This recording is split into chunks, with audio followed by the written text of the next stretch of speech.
Hi friends, இன்றைக்கி உங்கள் எல்லாருக்கும் என்னால் முடிஞ்ச ஒரு சின்ன அட்வைஸ் கருத்து எப்படி வேணாலும் நீங்கள் எடுத்துக்கலாம்.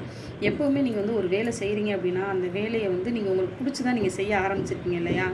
அந்த வேலையை நீங்கள் கண்டினியூ பண்ணுங்கள். அதை விட்டுட்டு அந்த வேலை எனக்கு பிடிச்சிருக்கு, ஆனாலும் எனக்கு பின்னாடி இருந்து மற்றவங்க என்னை கேலி பண்ணுறாங்க, என்னை தப்பாக பேசுகிறாங்க, அதனால் இந்த வேலையை நான் விடுறேன்னு சொல்லிட்டு தயவு செய்து யாரும் விடாதீங்க. அந்த வேலையை நீங்கள் உங்களுக்கு பிடிச்சிருக்கு அப்படின்னா தொடர்ந்து அதில் நீங்கள் என்ன ஹார்ட் ஒர்க் பண்ண முடியுமோ பண்ணி அதில் நீங்கள் வெற்றி அடையும் போது ஒரு நாள் கண்டிப்பாக நீங்கள் வெற்றி அடைஞ்சு நீங்கள் திரும்பி பார்க்கும்போது உங்களை கேலி பண்ணவங்க யாரும் உங்களுக்கு பின்னாடி நின்று திரும்ப அங்கே பாரு நம்ம அப்படிலாம் சொல்லி கூட மீறி நல்லா வந்துட்டா அப்படிலாம் வாழ்த்துவாங்கன்னு நினைக்காதீங்க. அவங்க திரும்ப அதே இடத்துல நின்று மற்றவங்களை கேலி பண்ணிகிட்டு இருப்பாங்க. ஏன்னா அவங்களால அது மட்டும்தான் முடியும். அந்த 4 பேர்த்துக்கு அதுதான் வேலையே. எப்போவுமே மற்ற 4 பேர்த்த கணக்கில் வச்சு நீங்கள் உங்கள் லைஃப்பை தொலைச்சிடாதீங்க. உங்களுக்கு பிடிச்ச வேலையை நீங்கள் தொடர்ந்து செய்யுங்க. நீங்கள் அதில் வெற்றி அடைவீங்க.